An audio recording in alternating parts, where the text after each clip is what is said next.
Okay, in this lesson we're going to be working again with contingency tables. If you remember, contingency tables consist of frequency counts of categorical data corresponding to two different variables. One variable is used to categorize the rows, and the second variable is used to categorize columns. If you remember, we worked with contingency tables in Chapter 4 where we were trying to figure out probabilities. In that scenario, we were looking at situations where maybe one person, where we were looking at the number of people who had the disease, didn't have the disease, tested positive for the disease, or did not test positive or tested negative. In that scenario, we were looking for probabilities. So in this scenario, we're going to be using contingency tables, but we are going to be doing a test of independence, which is a hypothesis test where the null hypothesis will be that the row and the column variables are independent, and we want to see if there's any relationship in the outcomes there. So this is for hypothesis testing. Our notation will be somewhat similar. We've got observed frequency and an expected frequency in a cell. We're not going to bother calculating this by hand. We're going to let StatCrunch do all of this for us, but I want to show you the formulas for this. We also have the notation of lowercase r and lowercase c representing the number of rows in the contingency table or the number of columns. The requirements are that the data is randomly selected, its frequency counts from a two-way table, and that every cell, the expected frequency is at least 5. And again, we're not going to worry about this calculating E. Again, here are our null and our alternative hypothesis. I want you to notice that this is no longer an algebraic expression. These are going to be verbal statements. The null hypothesis is that the row and column variables are independent. There's no relationship going on there. The alternative is that there's something going on here. The row and the column variables are dependent in some way. Okay, our test statistic is the exact same one that we had from last section on goodness of fit. Our expected value, you would be looking at those row, column, and column totals, taking the product divided by the grand total. But again, I'm not going to ask you to do that. We're going to do it all in StatCrunch. Our p-values and our test statistic we will get from StatCrunch, but the critical values, you're going to need to go to the chi-square table, and you will use the degree of frequency using this formula. Our degree of freedom will be calculated for the product of the number of rows minus 1 times the number of columns minus 1. Again, making note here, the test of independence is going to be, they will be right-tailed.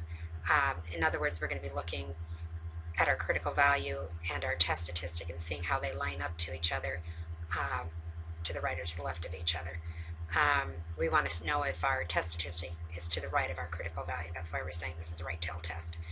In StatCrunch, though, we are going to look at stats, tables, we've not gone there before, contingency with summary, and then we're going to select the column names for our data and the row column, or the column that contains our row labels. So let's go ahead and do one of these. We have a table here that shows the results of random sample of students by location of school and the number of students achieving proficiency skill levels in 3 subjects. So we're going to do a 99% confidence level, or alpha at 0.01. We are going to test the hypothesis that the skill level in a subject is independent of the school location. So we want to know are these outcomes for each of these subjects independent of whether or not this is an urban school or a suburban school. So our null hypothesis is that the skill level in a subject area is independent of the location. Nothing going on. That's what our null hypothesis is. Our alternative is that skill level in a subject area is dependent upon whether or not this is an urban school or a suburban school. Okay, so just recording some of the information that we need to use when we go to the chi-square table to find our critical value. Our confidence level is 99% with an alpha of 0.01, so we need to remember this 0.01.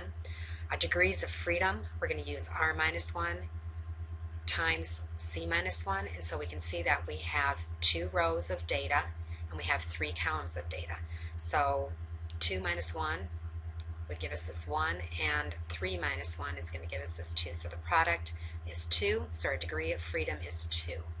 So we are going to go to the chi-square.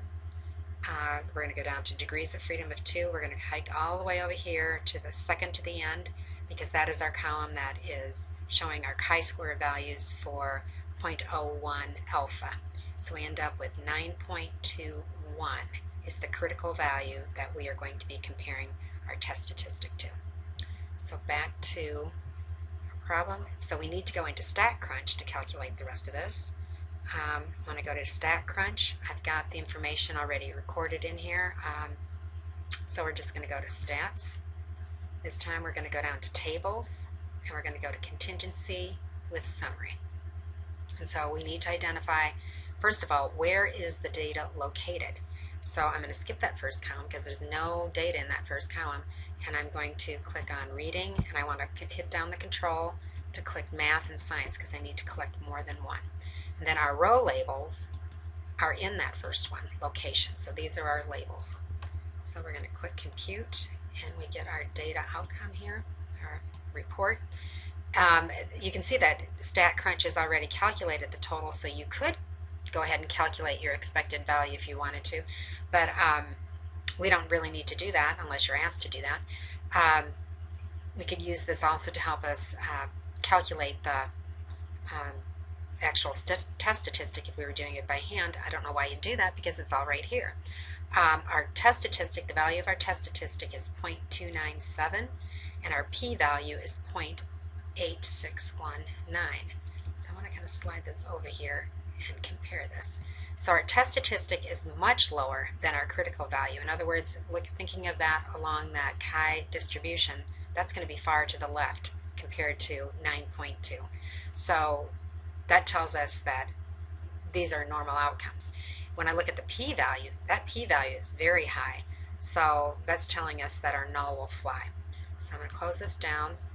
What we're going to decide to do is fail to reject the null hypothesis.